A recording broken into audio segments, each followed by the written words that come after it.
So if you guys can all unmute, I won't make you stand, but I do want to do the pledge. So if you will unmute with me and we will start it. I pledge my head to clear thinking, my heart to greater loyalty, my my hands hands to larger service, health, better living, my club, community, and my country, and my world. Okay. Thank you very much.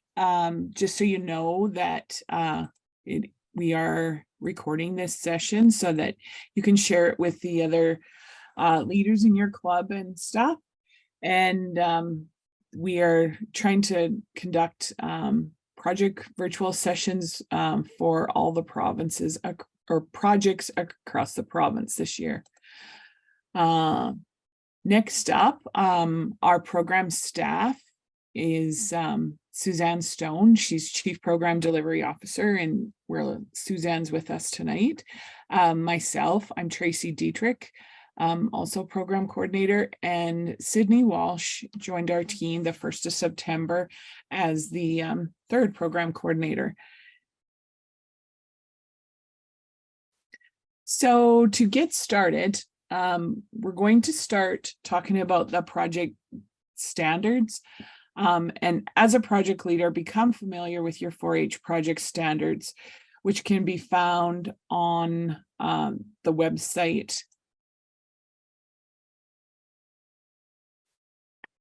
Project standards help guide 4-H members and leaders as they advance their projects for completion or competition. Projects such as the beef, equine, sheep, and salt have 4-H Alberta project standards.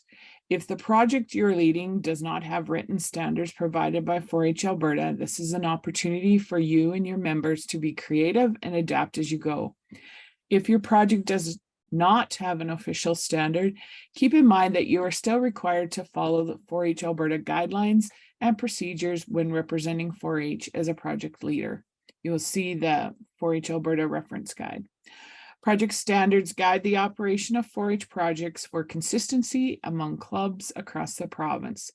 4-H Alberta Provincial Volunteer Advisory Committees review and guide the updates to the 4-H project standards. 4-H members and leaders must be aware that clubs, districts, and regions may have additional rules or standards above the 4-H Alberta project standards. For more information, contact your 4-H district or region council or committees, or see your 4-H club's constitution.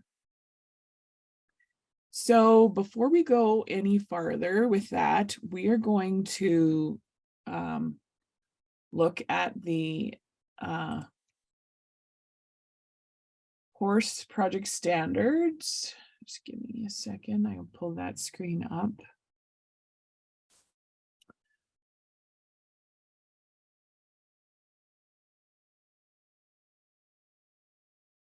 Tracy, while you're doing that, I will just say that if you have a question, you can type it in the chat and we'll try to make sure that we cover it throughout the night.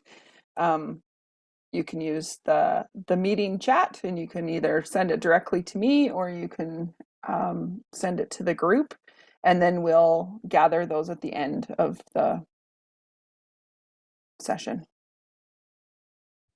Perfect. Thanks, Suzanne. So these are equine project standards that the horse committee has been actually looking at for the last few months. And this is what the minimum equine standards are. 4-H projects involving a horse fall under the equine project standards. All 4-H members registered in the equine project must follow these requirements as set out by 4-H Alberta in consultation with the Provincial Equine Advisory Committee and the 4-H Alberta member requirements. The minimum requirements is a member must enroll in at least one equine 4-H project and work on the mounted and dismounted skills assessments required for each level of that project before moving on to the next level. Appropriate records must be kept by the member for each animal from the date that the club determines to start and finish for a total of 180 days as per 4-H Alberta Equine Record Keeping Guidelines. Members work at their own pace through their assessments in the project book. A level does not have to be completed in 1 year. A member must have completed horsemanship level 3 as certified by a club leader prior to registering in any of the offered equine project options, such as rodeo, jumping, reining, ranching, etc. A member must register the projects that will be worked on during the 4-H year by December 1st. Example, horsemanship, rodeo, ranch, dressage, etc. 4-H members are expected to provide the major part of feeding, care, and management for their animals. Check with your 4-H club for clarification, exception, and expectations.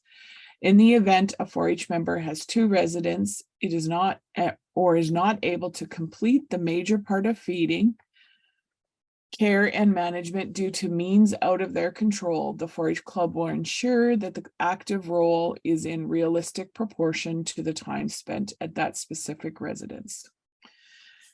Cleaver kids are able to join equine 4-H clubs. Cleaver kids are not enrolled in traditional equine 4-H projects and are not required to complete assessment levels.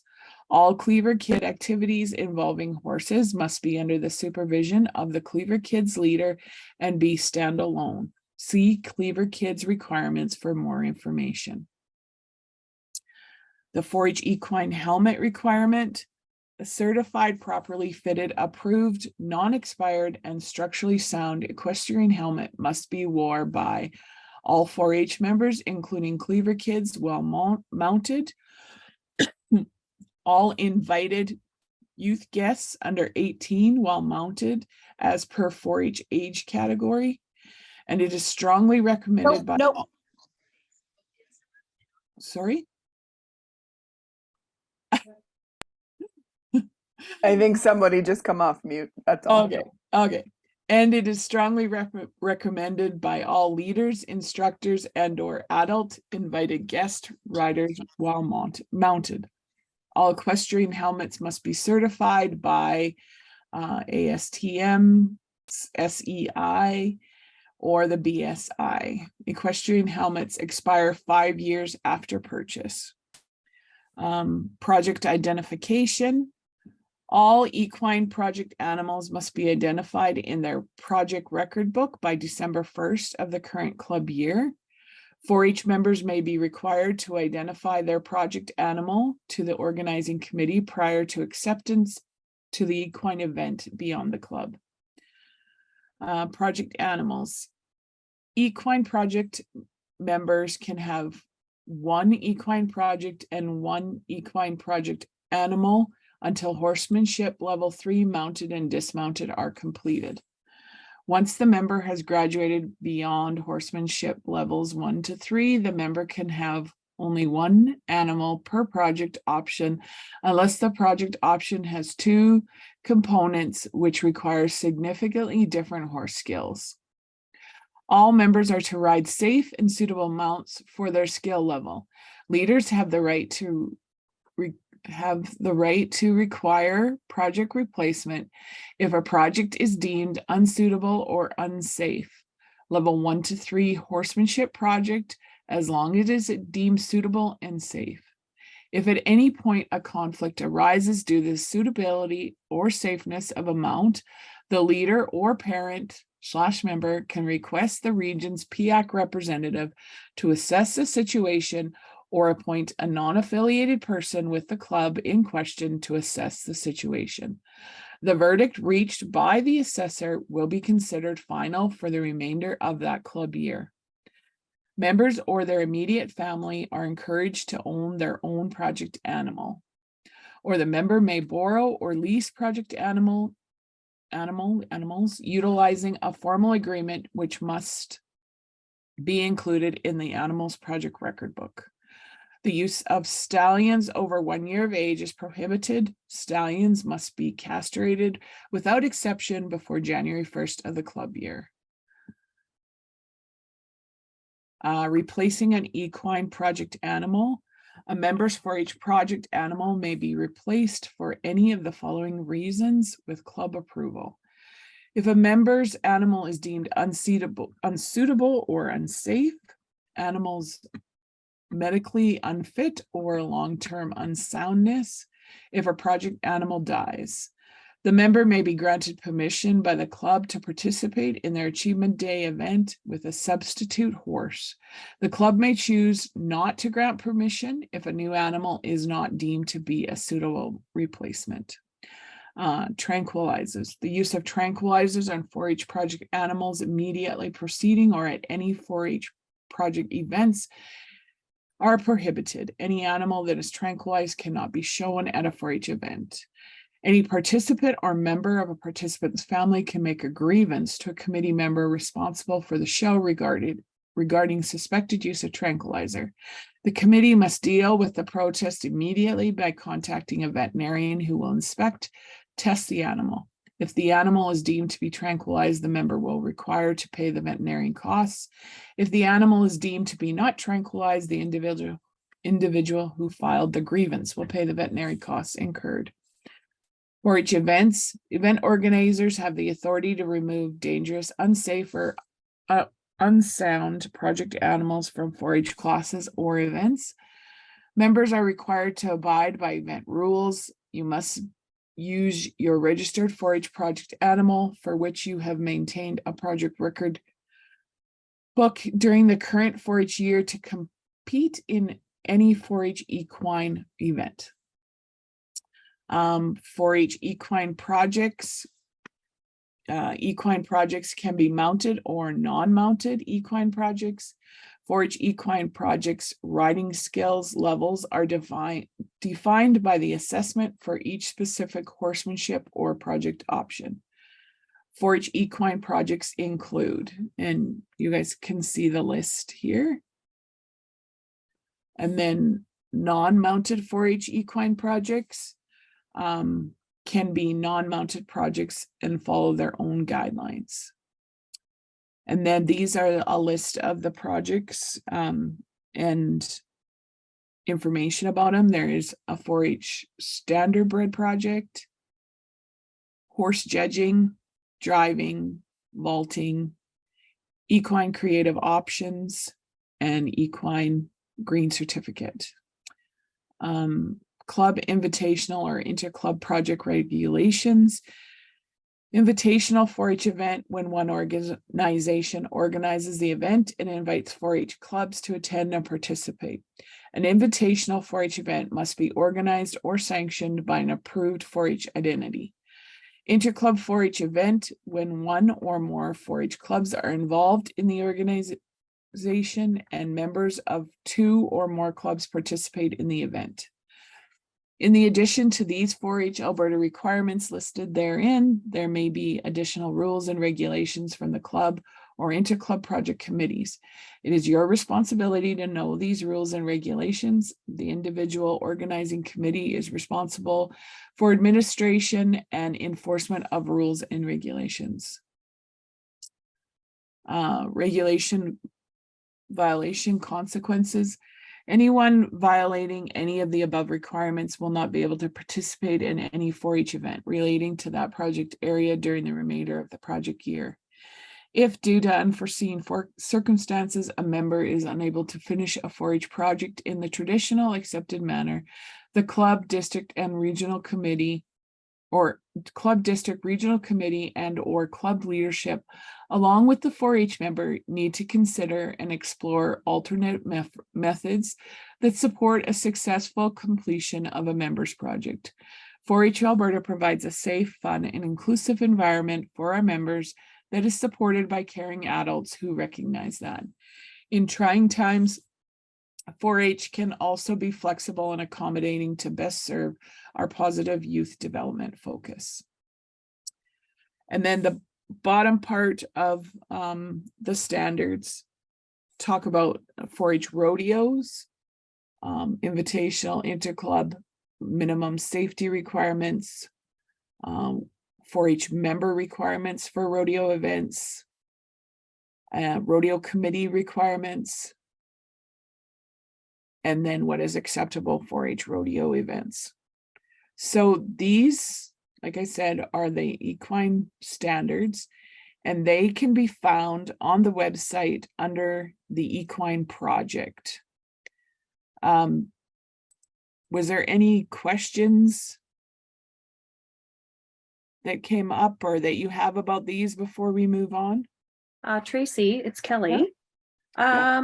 When you were talking about the invitational 4-H stuff, who would be classified as the approved 4-H entity?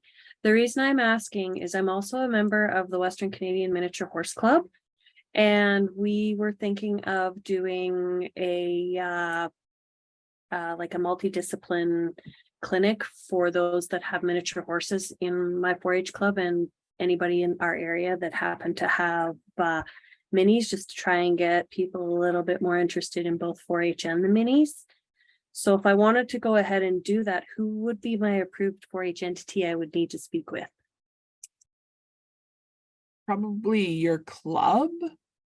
I think Okay. you're talking that it would be a club. Yeah, it'd be between our horse portion of the Newburgh Club and the Western Canadian Miniature Horse Club. Yeah, so if it's through your club, that would be who you would, do it Yes, through. If Okay, you invited other clubs, then it would be a district, event, and then it should go through your district council. But okay, as long as you, it goes through your club and you have a motion and stuff, and then if there's, then you would also have to do activity. and then send in the activity plan. Okay. Yeah. Perfect. Thank you. Yep.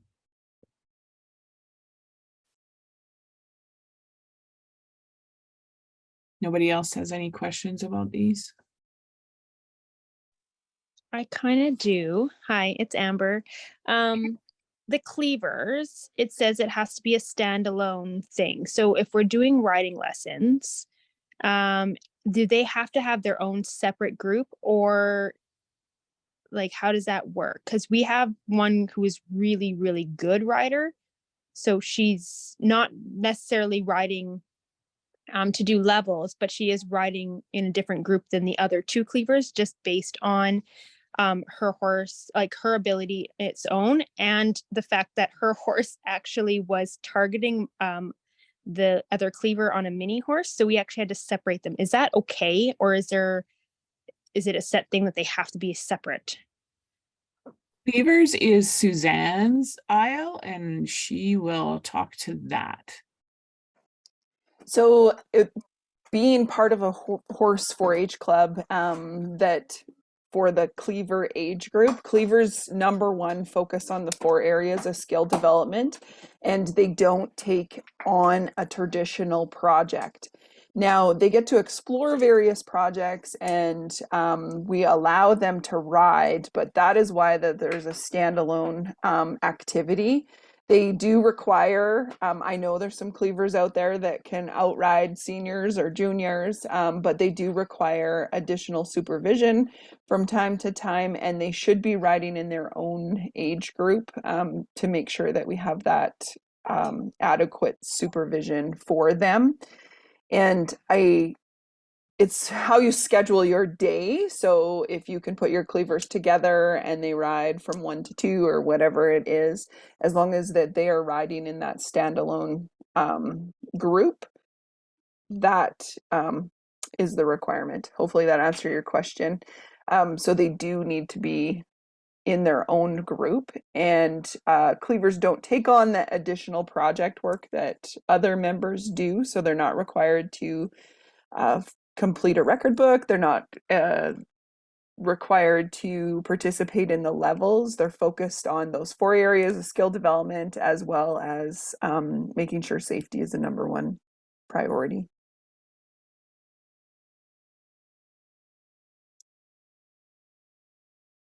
That answers your question, Amber? I have a question for you. Kind of. Like the reason why we have her in a different group is to make sure that we maximize safety, because her horse was actually double barreling backing up to try to kick the mini. So we had to move her into a different group away from the cleaver because the potential for this other cleaver on the mini to be booted directly in the head was too high in our like from what we could see. And so we had moved her into a different group for safety reasons. But I can maybe just put additional supervision in the group that she's in. So then that way we're always making sure that she's supervised adequately. Would that work? That would be more ideal. Maybe it is that one cleaver gets to do their drill, or they're in their lesson together, but maybe they're not moving on the rail at the same time. Maybe they're separated that way, or you have somebody when they are standing, or your instructor is aware that they need to be on the other opposite ends of the arena as well. Okay. You can definitely, we can work that through. You can give me a call and we can work that through to make sure that both kids are safe and they're getting the riding time that your club is designed. There was another question, and then now there's a chat also. Suzanne, can cleavers share the arena with members when they are riding, as long as they are separated? It would have to be opposite ends of their arena. They would need to be in their own group. They can't warm up, or they shouldn't be warming up together. That is all part of being a standalone activity or event. Okay. Now somebody had asked me about where to find those standards. These standards have just been approved, so they're not on the website yet. You're still looking at the 2020 ones, and this week I will be getting the new ones up on the website. Okay, is there any other questions at this time? All right, so I'm going to. I would just like to sneak in there, Tracy, is there isn't huge changes, but there is a few between them. So if you've been operating under the ones that are on the website, you should be okay. You're for sure okay. It was just some of the wording and stuff that I think if I can say something, Tracy. Go ahead, Taylor. Yeah. The biggest thing that I feel like we changed is if there's a conflict of interest with a horse that's deemed unsuitably safe or sound for that member, you now can reach out to your PIAC committee if there's a discrepancy between your leader and your parent and or the participant, and ask for advice and help, and then they can appoint somebody to help make that call, so it doesn't come down to the leader or the parents having hard feelings against each other. It's going to be an outside source making that decision. Can I just say, this is Kelly, I love that change, because that happened to me 2 years ago where I had to make that call and the parent and child actually left 4-H.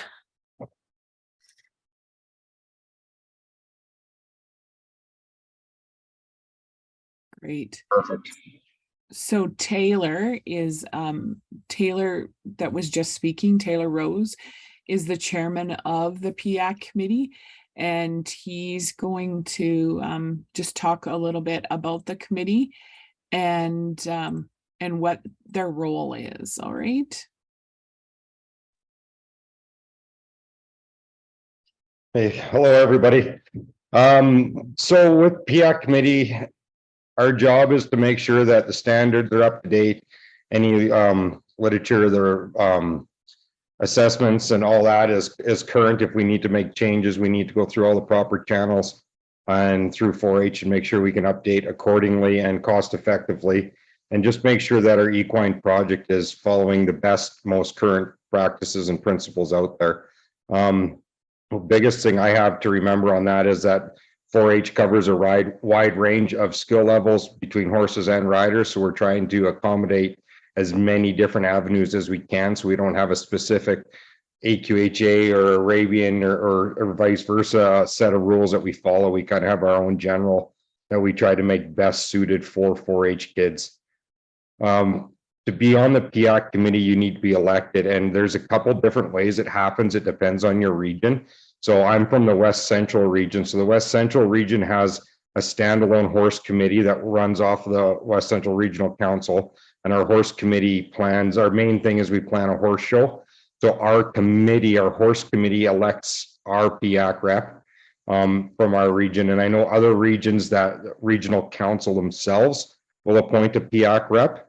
And that's how it is with some of the other provincial committees as well. So if you're interested in becoming a PIAC rep or a member at large on the committee, reach out to any of your horse councils or horse committees within your region, and then go on to the council if it's not through the horse committee, and you can definitely bring your name forth or let you know. So make sure that you're having your elections on that, and everybody knows who is your current PIAC rep for your region, because we're the voice for you guys. Anything that you guys see or have confusion with or would like to maybe have changed or worded differently needs to come through your PIAC rep and come to a meeting so that we can bring it forth and take the validity of it and make sure that anything is brought up and brought forth that we can to make our program better. Different things we do, I kind of explained some of that already, but we also try to put on different clinics for leaders and members to try to bring 4-H or bring the kids back into the 4-H and encourage participation across the province. I know it's hard after COVID to get things going. We've been struggling getting 4-H programs to run due to member involvement and parent involvement or leader involvement. So we need to make sure that we're utilizing all these activities we can. I do know the PIAC committee is trying our best to put on a leader clinic or PELF. It used to be called PELF for the old people around. We haven't really decided what we're going to call it yet, but that'll run hopefully in November of next year. So those are some of the things we do. We just need to make sure we have as much participation as we can.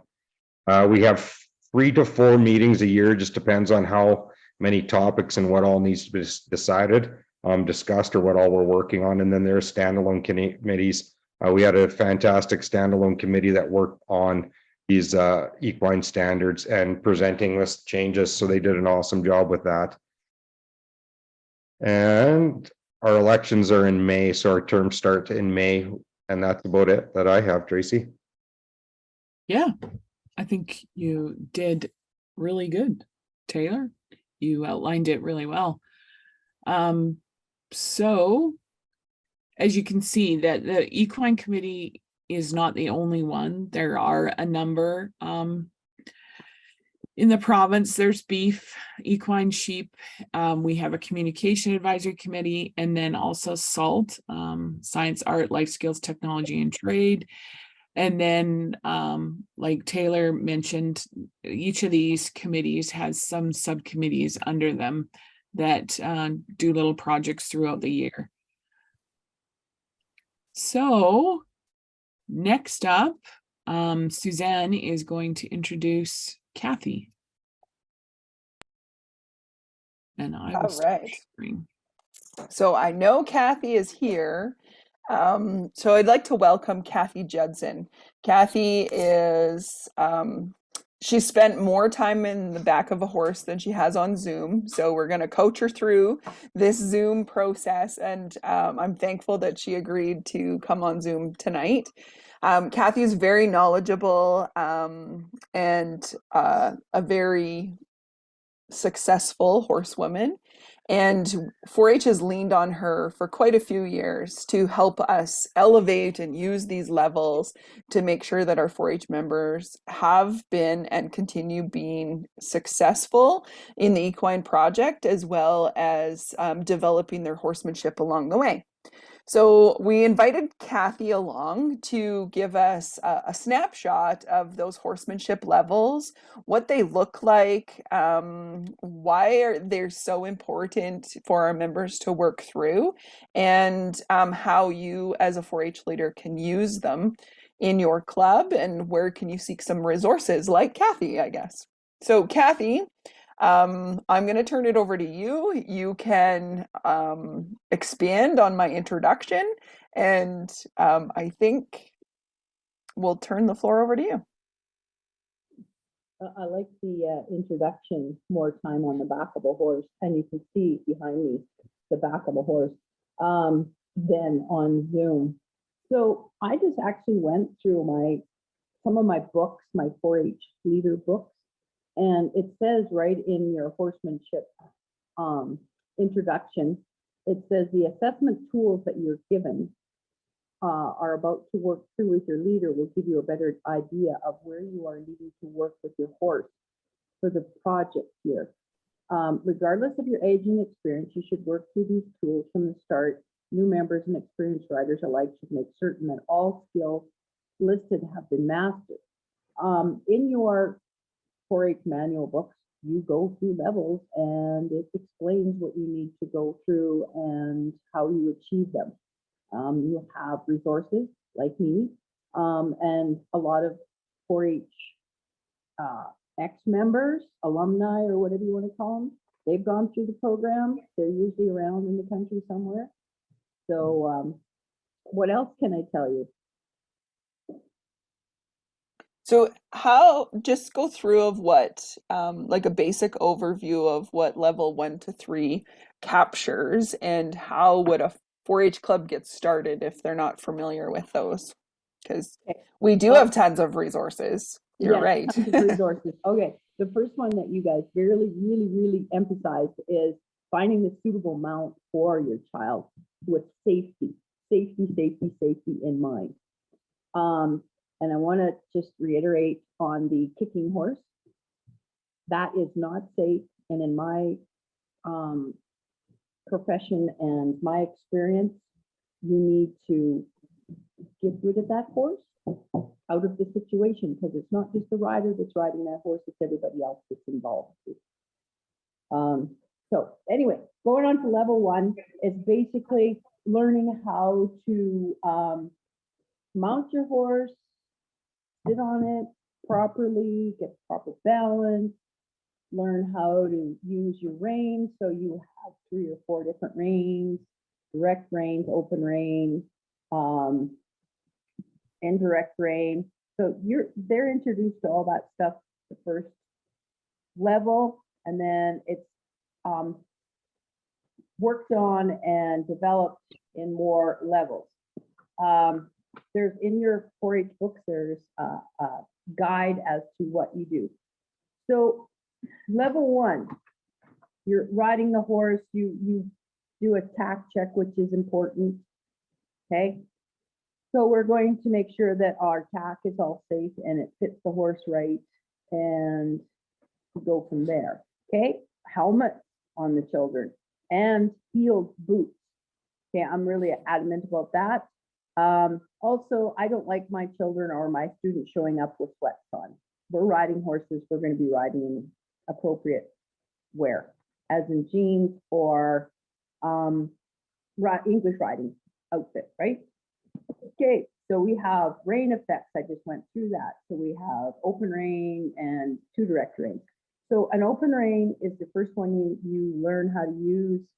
It's to turn your horse in a small circle to make sure that's the emergency stop. So your children are learning how to stop the horse before they even kind of get started, right? And then you have your dismounted stuff that you have to go through. I'm not very up to date on my dismounted stuff since I spend most of the time on the top of them instead of, but it's all in your 4-H books, what you have to learn, how to keep your horse healthy, how to keep your horse from, how to feed it, how to clean it, how to groom it, lead it, do all that kind of stuff. Level 2, after you've learned how to sit on your horse, get off your horse, turn it in a circle, move it forward, move it backwards, then we just build on those tools into level 2. So then we'll introduce trotting and all that kind of stuff, so that you learn how you're balanced and that kind of stuff. And you go on your reins, your open rein, it now starts to turn into a small circle instead of an emergency stop. Level 3 is really hard. It's a long level. It takes a long time to develop. So I'm just kind of whipping through here. You go through different reins, then you come up with open rein, indirect rein, direct rein, and then we introduce rein of opposition, and then we start using our legs, we use leg yields, we do turn on the forehand, and I don't want to add all that stuff in there, but it's kind of overwhelming. Level 3 takes a long time to go through. And my recommendation in previous years was to divide level 3 into 2 parts so that you could get through level, like say 3A before you moved on to 3B, and then into 4. And then when you move into level 4, this is where you're really starting to learn how to ride and feel your horse and get all those kind of cool ideas. Then you can branch off into doing ranch, you can branch off into doing rodeo, English, jumping, all that stuff. Or if you're so desired to start a young horse and go from the ground up on a young horse. And then level 5 is just emphasis on more of level 4, and level 6. We're going to start introducing, or actually in level 5, we're going to start introducing all the steps to do lead changes and all that good kind of stuff. That's what I'm working on now for all my level 4s and 5s, is the intricacies of trying to get lead changes and that kind of stuff. And then level 6 is just emphasizing more of what you're learning in level 4 and level 5. And level 7 is babysitting all the little kids. I'm just going to put that. Level 7 is redoing all that, old enough to drive your own truck and trailer, load your horse, and graduate on into going into whatever discipline you want to go into. Does that clarify anything? There's a lot to learn, a lot to read up on, but that's kind of it in a nutshell, I think. Yeah, captures it completely in a nutshell. In the chat, I am going to post a link to the horsemanship videos. They are a few years old, but they are still relevant, and they work through those assessments that Kathy talked about in level 1, 2, and 3. They're a little bit harder to find on our YouTube channel. That's why I threw the link in there, but you can watch it and then teach it or show your members as well if they're having trouble picking it up. There was a question in the chat around the sweatpants, and any advice on what to say to kiddos that constantly show up in sweatpants, or maybe not the most appropriate attire?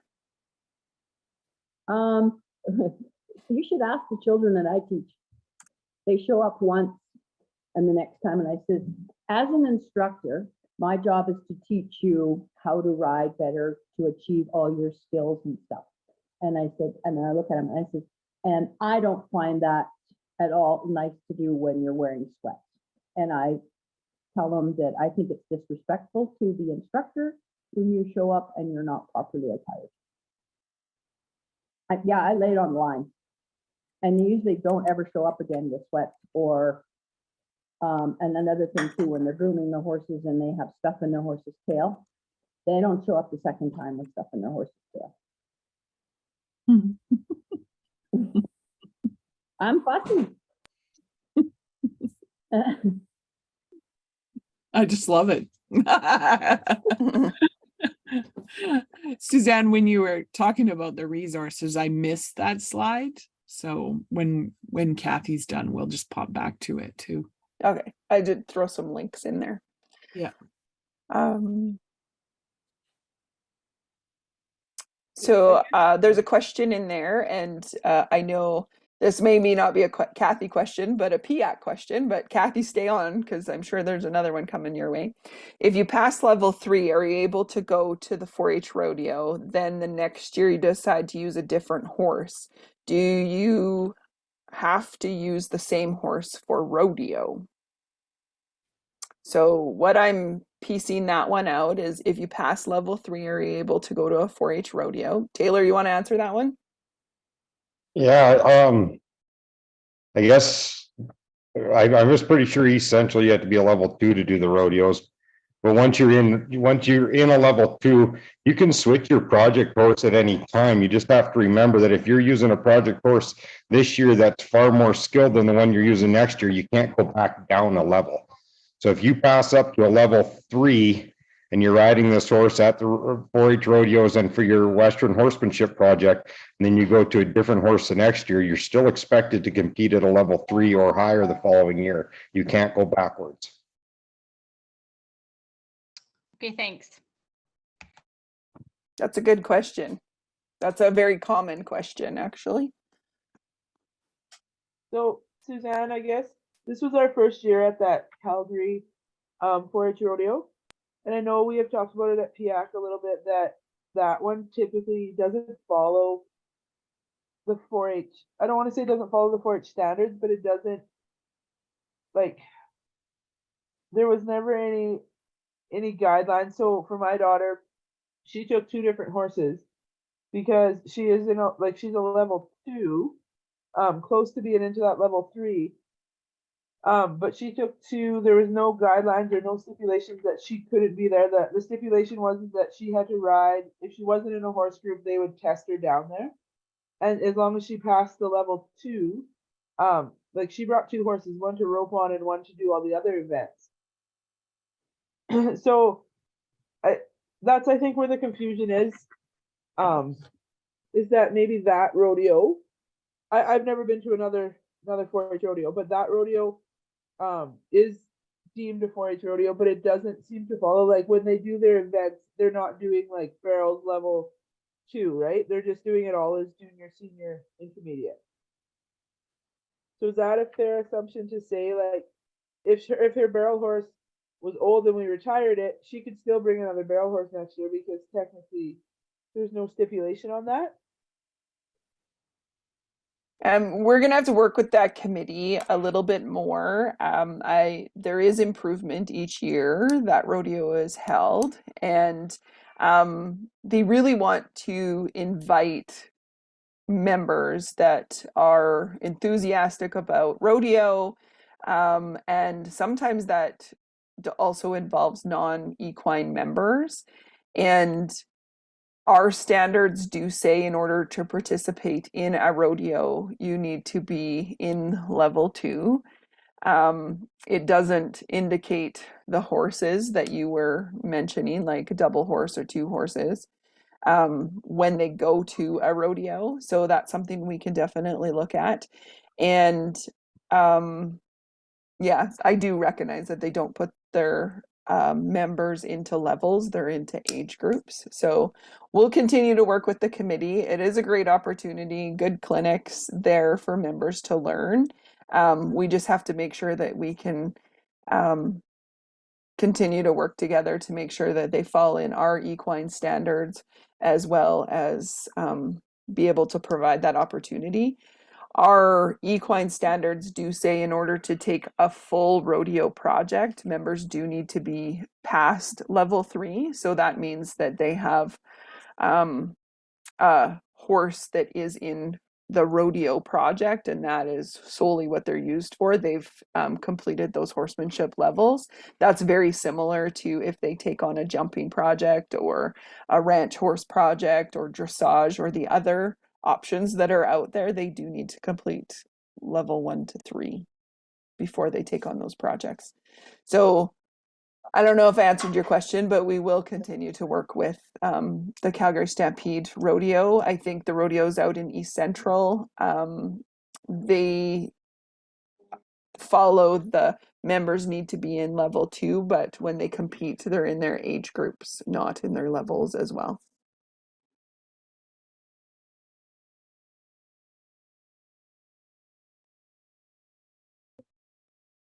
So noted that we got some work to do there.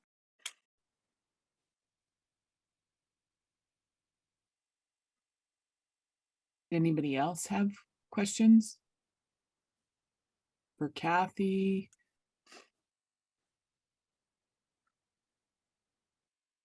I do have another question. It's Amber again. I have a gentleman member in the club, and his horse has been trained on a spoon bit, and it is in the 2017 bit guidelines that those are not allowed. The diagram shows a solid spoon bit. The one that his horse is using does have it's a broken spoon bit, so it does have two links near the spoon, and the spoon is curved towards the back of the mouth, so it's not straight up and down.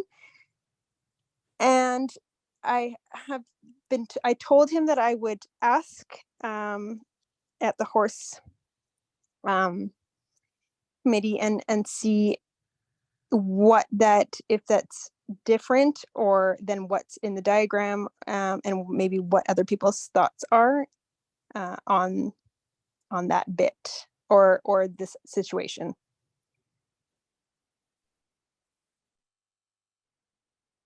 The guidelines that are set out are fairly clean and clear. Without actually seeing the bit, it's kind of hard for even Kathy, myself, Suzanne, to give you advice on it. My biggest thing on this is if that horse can be rode in a spade bit, there's no reason it can't be rode in anything less.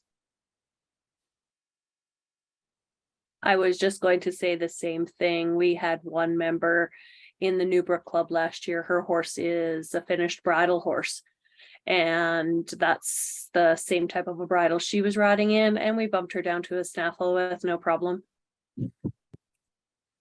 Kathy, you more into this world on that stuff. What's your thoughts? Going with the 4-H rules and regulations, don't change them, stick to them. If you have a spoon bit, which sounds like it's a spade, you need a very educated set of hands to use those. So if these children are just learning how to ride or in these horsemanship skills, that's not fair to the horse. They told me that if the reason why he's in that is because if the broken part, like a snaffle, touches the roof of his mouth, he absolutely does not like it, and he'll toss the rider. So that's why they went with the spoon, because it doesn't actually, apparently the action of the break doesn't jab into the roof of his mouth. The wider part of the spoon would action in the mouth, and then he's not as upset about it. I would strongly suggest going to a 3-piece snaffle. You can go to a wider centerpiece. You could put a roller in. There's many different options that are going to act in actually much less aggressive manner than that spoon. If that horse can handle that spoon, it can handle a snaffle bit. Yeah, we have lots of horses that don't particularly love a snaffle bit after they've, kind of graduated out of it, but we just put a 3-piece snaffle in and keep going. I think Kathy's point on, you'd be far pressed to see many 4-H members above a level 5 or 6, most likely 7s, that have the ability to ride a horse with a true spade bit in their mouth and have the hand and the leg set to accommodate that bit with that horse. So it's a pretty aggressive bit. That's why we have our guidelines.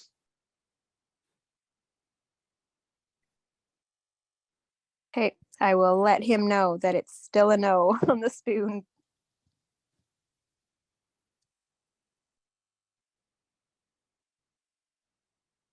Amber, does he take lessons from anybody?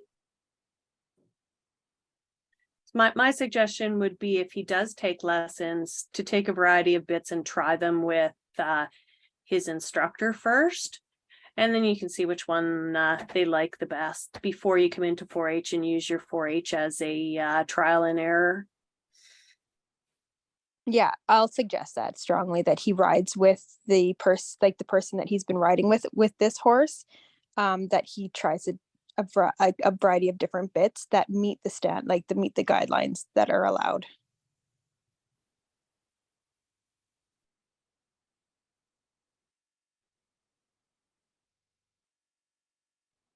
I don't see any more questions. Good discussion, guys. Kathy, do you have anything to add? I'm out of here. You're out of here. So just before Kathy does go, PIAC has hosted, well, COVID kind of slowed it down, but after COVID, there's been a couple, they're called Train the Trainers, and they're leader events that PIAC has hosted, or the horse committees in various regions have hosted, and they bring in people like Kathy, and they walk through those levels and have some demonstrating 4-H members, and give an opportunity to 4-H leaders to ask questions, see things in person, and go through those levels, kind of dissect them in detail. So if you ever see an opportunity for those Train the Trainers, sign up for them, encourage your whole club leadership to go to them, because they are really important and they're really awesome too. Dan, just a note on that. Tracy and Taylor, maybe correct me if I'm wrong, but we had kind of allotted, we used to try to do one every year per region, but we had kind of pushed it, this new health that Taylor was talking about. We were looking at bringing it to there and allocated some of our funds, right, to that. Tracy, is that correct? Yeah, they're no longer regional events. Right. PIAC has So designed you it that. probably won't see one like this year. It'll be in conjunction with that leaders training that is kind of in the works that Taylor was talking about for next November, correct, Tracy? Right. Yeah.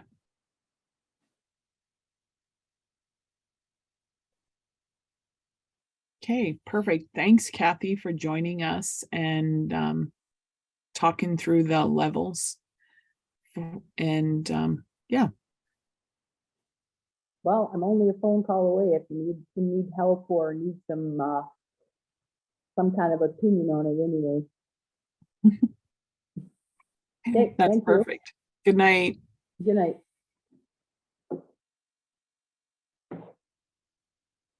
Oh, right.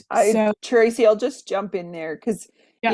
if a region or a club or inter-club group of leaders want to get together and go through those leaders, they're more levels, go through the levels, they're more than welcome to do that as well.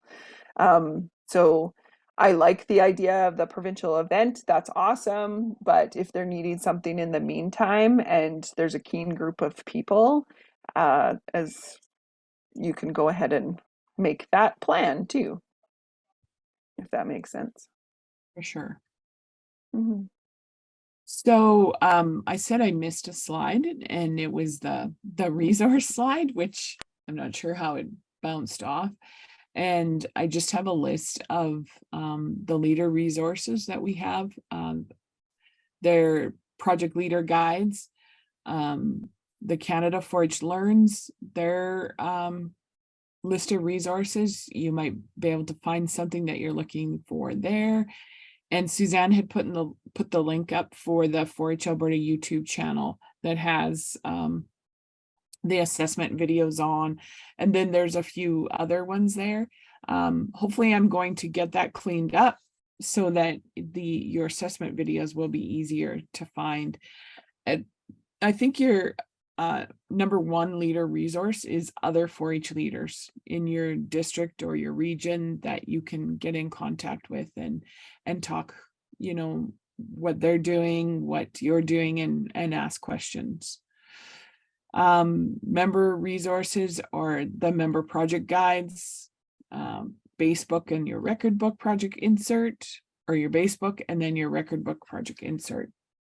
Some club tools that we've talked about, the bit poster, the level assessment videos. There's also the equine mounted assessment flowchart. And then of course we have judging cards, oral and written. And then a lot of the extra project resources or options.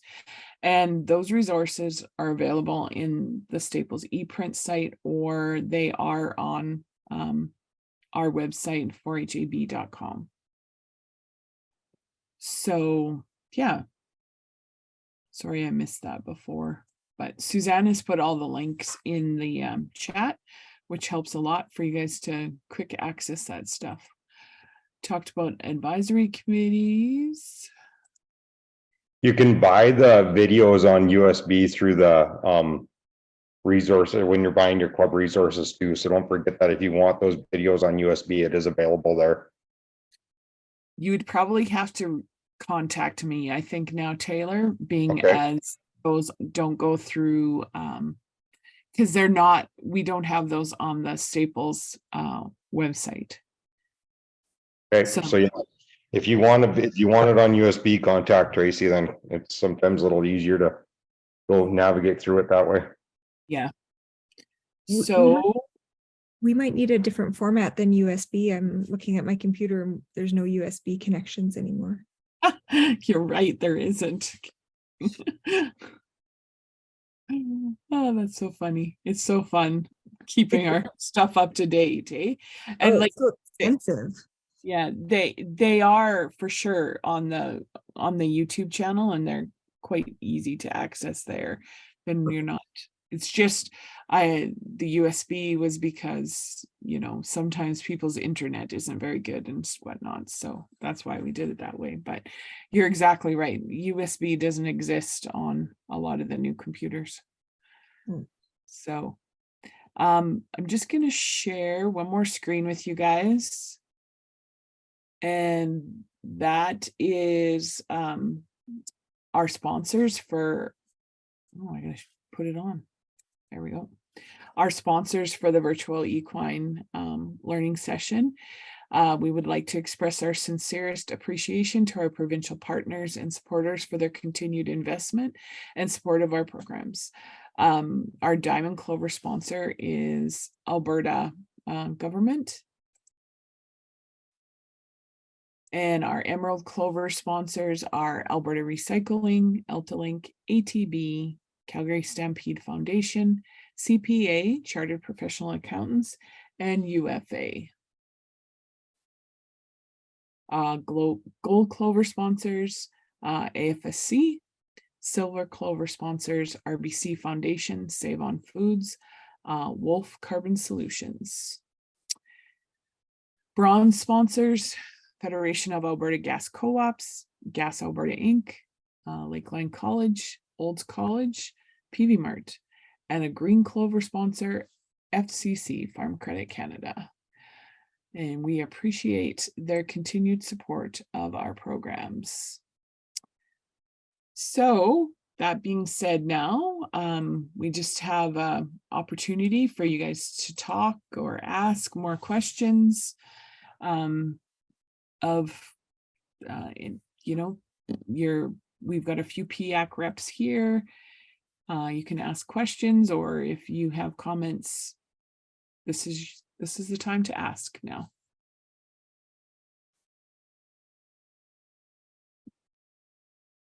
It's Kelly again.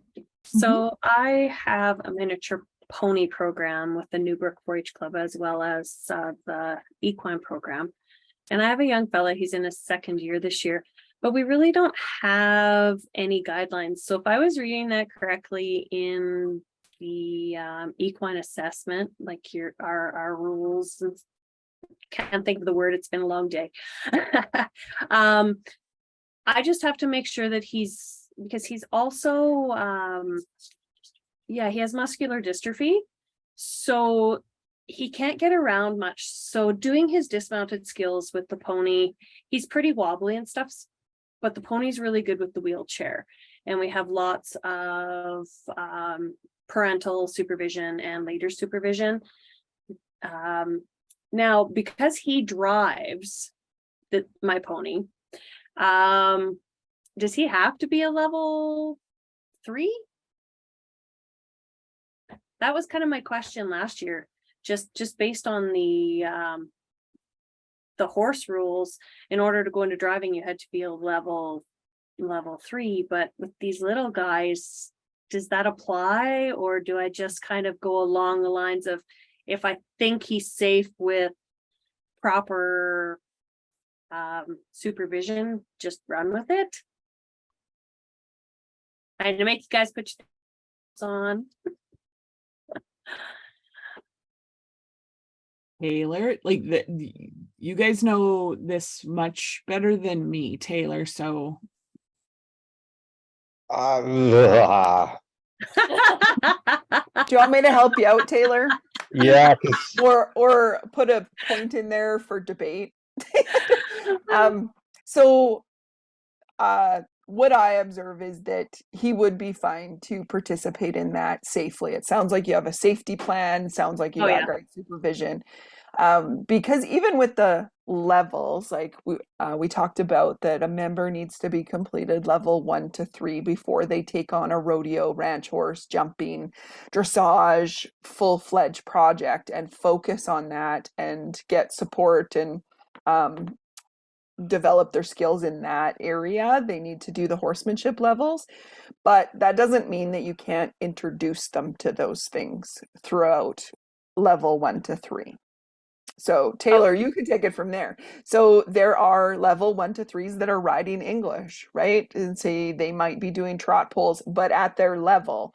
So they're not Yeah, loping yes. gigantic jumps Yeah. in those Okay. levels. They're being exposed to it. Yeah, as long as you're exposing and putting the ground stuff into play, unfortunately, they're not going to progress through any level system within the equine project in that sense. But there is a driving resources that you can go to as well, and as much of the dismounted skill set as they can accomplish would be fantastic in that sense. Keep it safe and controlled, and unfortunately, there's situations like this where sometimes we got to look outside the parameter if we want to keep kids involved in 4-H and whatnot. So to me, sometimes what is said and what we need to make happen are a different ballgame. Okay, perfect. Yeah, because I just wanted to make it as safe for him as possible because all of his older siblings ride and they have beef projects, and he was getting really disheartened last year. And he saw me with my pony because I had him, we were fitting them up for the show at the Stampede last year. And he got all excited and wanted to learn. So we kind of took that and made it an independent project for him and taught him how to hook the pony up and how to groom him properly. And he got really excited and really happy. So I know at our West Central show, we've had a few kids over the years that had absolutely zero interest in riding, but absolutely loved driving. So at our show, we had them do a demonstration drive and stuff because they can't really progress through the levels unless they're going to ride, right? So there wasn't really a class for them at our show, but we made sure they got to do a demonstration during our parade of clubs and whatnot, because that was what their interests were. awesome. Excellent. Thank you so much for your guys' input. I just wanted to make sure that I wasn't breaking any 4-H, serious 4-H rules by allowing him to do this, as he's having so much fun. Yeah, safety is definitely number one in anything that you do, especially with livestock. So you need to lay out the plan, talk about expectations with your leaders and fellow parents, and that will help you as well. Sorry, Cody, I think you were going to say something. Oh yeah, sorry, it's Janine. I'm just using Oh. my husband's computer. Sorry. I've never driven a horse. I know really nothing. I just know Equine Canada also has a levels program and they have driving in that. So maybe that little person could go through the Equine Canada levels instead, just as a way to, to still get a certificate and to still do some things. It was just a thought. Oh, perfect. I was actually ordering the books for myself this year, so maybe we can learn it together this year. Well, yeah, and then you've got a standard at least that you're working towards. And okay, well, thanks for that, Janine.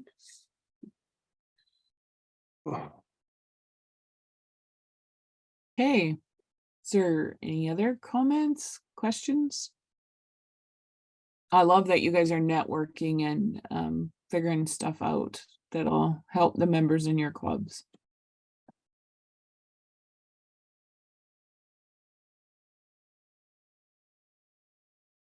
I have a question for Taylor. Taylor, is there like a list of PIAC reps across Alberta in case we need to contact anybody about assessment issues or anything like that?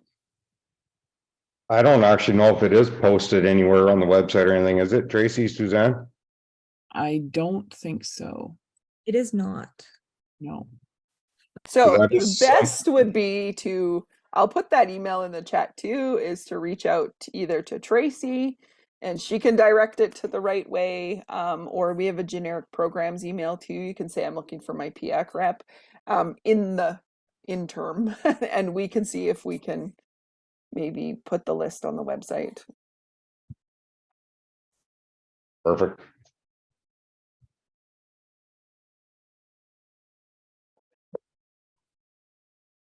I have a question for everybody. Me and the other leader are fairly new to our club. There was kind of some restructuring and we kind of inherited the club last year. So we were both first-time leaders for the equine. And all of our kids were all starting out at level 1. Some of them graduated level 2 last year and they came back. And then we have a few new members that are starting out at level 1 again.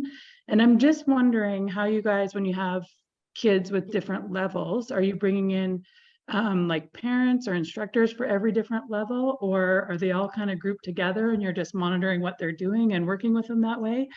I'm just wondering how to structure the rides or what other people do. So I know there's many different options and possibilities here. I can give you some examples. So like our club in the West Central region, we have, my wife and I do all of the lessons and we do the level 1 to 7 in various groups throughout the day and we run the whole course of the day.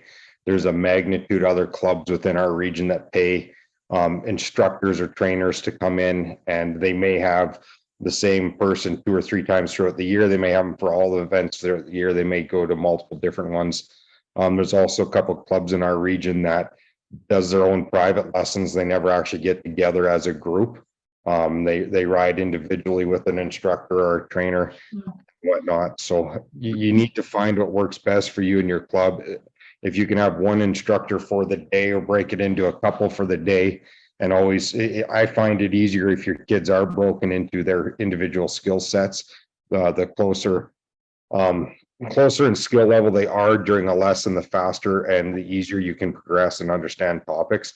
When there's a wide range of skill levels in a group, it sometimes makes it hard to get points across and work on individual stuff. Right. Yeah. Okay. Thank you. Hi, Kaylee, it's Kelly. Yeah, I've got a number of cleavers and they ride first thing in the morning, usually in their own group. Then we have our level 1s, and I had quite a few level 1s, so I broke them up into 2 groups based on how close they were. If they were baby beginners, they would ride in the first group. If they were closer to progressing to level 2, I would put them in the next group. And then I had my level 2s and ups later in the afternoon. So it's like Taylor said, it's just whatever works for you to keep your levels as close together and safe as possible. Oh, and I should add, I do the teaching. Yeah, we meet. Oh, okay. Yeah, right now we're currently paying a lady to come in and do the instructing, but it's quite costly when you have so many kids. So we're just trying to figure out other ways and kind of networking a little bit to see if any of the other parents have skills that maybe they want to bring in or work with the kids and develop those skills. So I guess we will just see how it goes, because we just have 2 hours, 2 Thursdays a month. So in the evening is when we meet. So it's kind of condensed time for everybody to meet at the same time. But anyway, thank you. Where are you located, Kaylee?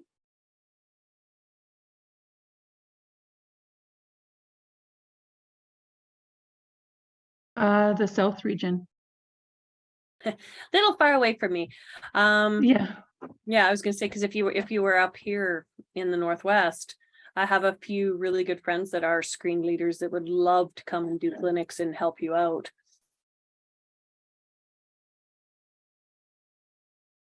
Oh, okay. Yeah. No, we're a little far away, like Fort McLeod. Yeah, I don't know anybody down there, unfortunately. Anybody else have any ideas? Could we put Kaylee in touch with the South PIAC rep? Yeah. Yeah, that Christi- would be great. Christine, and then she should have access to clubs in your area or some resources for you. Okay, Kaylee, yeah, that would be great. Thank you. Kaylee, can you just email me? Suzanne put my email in the chat there, and then I can send an email to the rep in the south.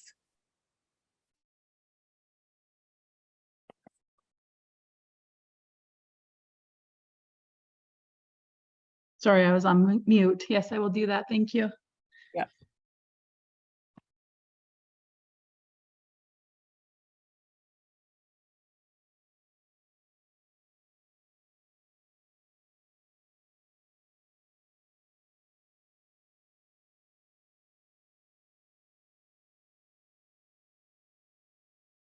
Okay, does anybody have any more questions or comments that they would like to make? If not, I had hoped we could keep the meeting to around an hour, and we're just a little bit over that. And we'd like to thank you for coming out and sharing ideas and networking with one another, and maybe getting some answers to some of your questions about the standards or the project and stuff.